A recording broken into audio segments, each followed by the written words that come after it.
just an update here on how Fox is doing.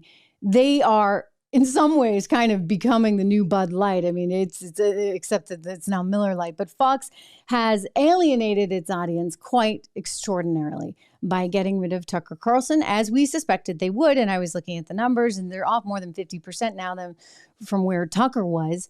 And this is pretty startling. So the latest numbers coming in showing us 1.3 million people tuned into the 8 p.m. show last night. Now you're like, okay, that's pretty good. Like 1.3 million, that's a lot, right? It's not good. It's not good when you consider that Bill O'Reilly was upwards of 4 million. Tucker Carlson was upwards of 3 million. And now they've had that number cut certainly in half, down in the 1.3 range. And I'm not sure that they're ever really going to get that back. I think that this is kind of a different moment in time. You've heard me talk about this before. There's so many different ways to get news now. You know, we're here talking right now live on YouTube, and I'm able to see your comments. I'm able to talk with you. I get to answer your makeup questions. I mean, hey, this is a whole different ballgame than anything we've been able to experience before, certainly in my career. In my career, it has been, you know, teleprompter, television commercials, the whole shebang. And this is a whole different environment. So I think as a result of Tucker leaving, you have a lot of people in the conservative space, I mean, probably at least 1.5 million of them, that are looking for something new. This is why Newsmax is now beating CNN. I mean, it's not hard to beat CNN. CNN has always been kind of a train wreck, and they're struggling over there because they're having their identity crisis. And Fox is having a version of its. You know, I don't quite understand why they did that. I'm shocked that they did that. I was shocked that they got rid of me, but you know, I didn't have the number one. I was 8 o'clock on the redheaded stepchild network, right? Which was taking viewership away, you could argue, from the mothership. So in some ways, you could see that they maybe had a business reason to say, okay, well, you know, all this has happened and we don't like her point of view, and thus who needs this show? Because basically, no matter how well she does, it is still a drain on the mothership, because that means maybe viewers aren't watching Tucker. And then no matter how badly she does, it's still a drain, right? Because then, you know, if you're not getting the numbers, so damned if you do, damned if you don't. I never should have taken the gig, right? Anyway, it stunned me, of course, but simultaneously, I think that, you know, you could say, all right, well, there's a business reason here. What was the business reason for getting rid of Tucker Carlson? I'll ask you guys that question. What was the business reason there? Because I think there had to be one. I do think that those that run Fox and own Fox have thick skin. And even if he was shooting his mouth off, saying really unpleasant things about management or possibly about, you know, Rupert's little girlfriend who, you know, was like however many, 40 years younger, whatever. I mean, he could have said some inappropriate things on his text message. But look, Rupert has thick skin and he's been in this business for a while. And what does he care as long as the guy's making him a ton of money?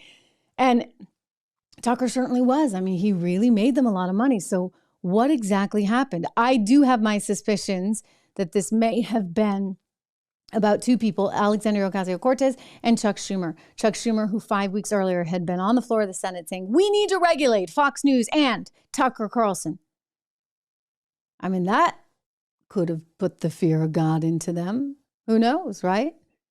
I mean, maybe they were really, really worried. Don't forget, Rupert Murdoch lost that deal for Sky over in the UK. It was like a $15 billion merger. And the reason he lost it was because of Ofcom not feeling that he was appropriate enough as a broadcaster, et cetera, right? And part of that was tied to Fox.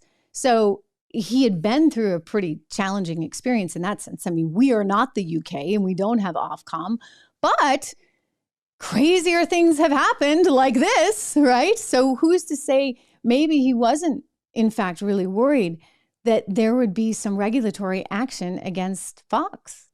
But I'll tell you, no good deed goes unpunished, because, you know, they were like, I mean, the moral of the story is you have to be very careful, because if they get one, they'll take another, and they'll take another, and they'll take another. In other words, these people are really relentless, and they're not going to stop. You have AOC now attacking, by the way, CNN. How dare they run that Trump town hall, even though the guy's clearly going to be the nominee for the Republican Party. And you have more people, of course, still furious with Fox, so much so that I guess they're having some big ad meetings and all that kind of. They're psyched, right? Because 40 advertisers have come back to the 8 p.m. time slot now that Tucker's gone. So you get the advertisers back. You don't have the ratings, but maybe at least some people are willing to advertise. Or are they? Or are they? This was apparently parked outside 1211 Avenue of the Americas earlier today.